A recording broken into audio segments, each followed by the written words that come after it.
Bonjour Johan, match de Coupe de France pour le Besançon Football qui recevait Montsou-Vaudrey aujourd'hui.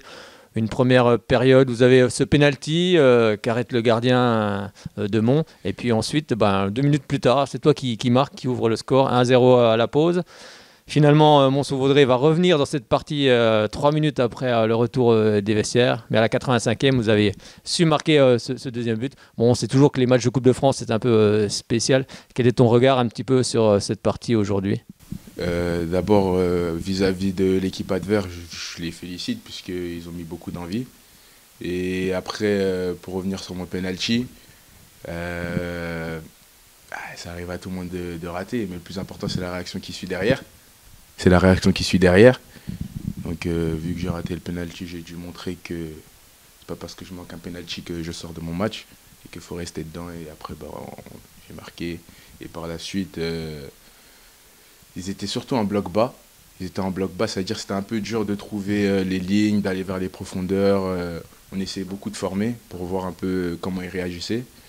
Et on a réussi dans les dernières minutes à remettre un but, magnifique but de mon coéquipier René, qui met un but de la tête. Oui, c'est ça, tu l'as dit, c'est vrai, c'est un match où il faut rester patient. C'est vrai qu'ils ont bien défendu dans cette partie. Mais après, même s'ils étaient bloc bas, c'était les côtés. Du coup, quand on a commencé à alimenter les côtés, on a vu qu'il y avait plus d'ouverture. On a vu ça vers la fin de la première période. Deuxième période, ils nous ont mis un but. Je pense que c'est le temps qu'on se re-switch, qu'on se remette dedans. Mais après, quand on a vu que les côtés, ça alimentait, on arrivait bien à trouver des centres. Au bout d'un moment, ça allait rentrer. Oui, c'est ça. Vous n'avez pas forcément paniqué. Vous avez continué à jouer. C'est ça qu'il faut faire. On est resté serein. Après, on est une N3. Ça veut dire aussi qu'on doit montrer qu'on est au niveau au-dessus. Et que par rapport à une R1, je ne les critique pas, mais ils ont bien joué. Mais N3, R1, on doit leur montrer qu'on ne peut pas perdre contre eux quand même. Oui, puis vous n'aviez pas envie de sortir aujourd'hui de cette Coupe de France.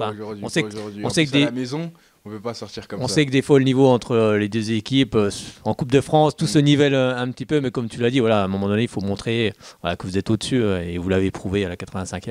Ouais. Et aussi, la Coupe de France est remplie de surprises. Parce que même si c'est une R1, tout le match, ils étaient là. Et ils étaient durs sur l'homme. Quand ils ont vu qu'il y avait 1-1, ils se sont dit c'est une N3, on a 1-1, autant gagner un peu de temps. À tout moment, on peut en remettre un, mais malheureusement, c'est nous, on a mis le but par la suite. Oui, ils auraient pu reprendre confiance aussi, c'est ça qui est important. Mais vous avez su marquer au bon moment et vous serez donc au 4e tour de cette Coupe de France. Voilà, on va refermer le chapitre Coupe, mais il y a un match la semaine prochaine. On repart sur le championnat. C'est pas un petit peu perturbant de passer Coupe, championnat, Coupe ou alors pas du tout ? Ça fait partie du jeu. Premièrement, ça fait partie du jeu, mais aussi enchaîner championnat, coupe, c'est pas les mêmes intensités. Parce que en coupe, les équipes, ils ont plus d'agressivité, ils ont plus d'envie. Ils ont envie de passer. Ils ont envie de passer puisque c'est un match. Alors qu'en championnat, il y a le match aller, match retour, tu as le temps de refaire les tactiques, tu as le temps de revoir ce qui va pas, tout ça. Mais en coupe, c'est la sanction directement. Alors justement, il y aura ce match contre le CA Pontarlier, ça va être aussi un gros morceau. Bon, il n'y a que des gros matchs. Cette saison en N3, ça va être une N3, comme on le dit depuis le début de saison, qui est très resserrée. Tu t'attends justement à quoi comme match ? Contre Pontarlier ? Je pense que ça va être un match un peu difficile, mais j'ai confiance en mon équipe. Je m'inquiète pas. Ça veut dire... Justement, tu te sens bien dans cette équipe, tu es arrivé cette saison très récemment. Ouais, je me sens bien dans l'équipe, il y a une bonne ambiance dans les vestiaires, sur le terrain. Après, vis-à-vis de Pontarlier, je pense qu'on est plus solide qu'eux dans le jeu, dans la façon de maîtriser le jeu. Puisqu'on a beaucoup de joueurs de ballon, on a beaucoup de joueurs qui savent aller vers l'avant. Donc franchement, je pense que ça devrait le faire, franchement. On verra ça samedi prochain. Samedi. Merci beaucoup, Johan. À très bientôt.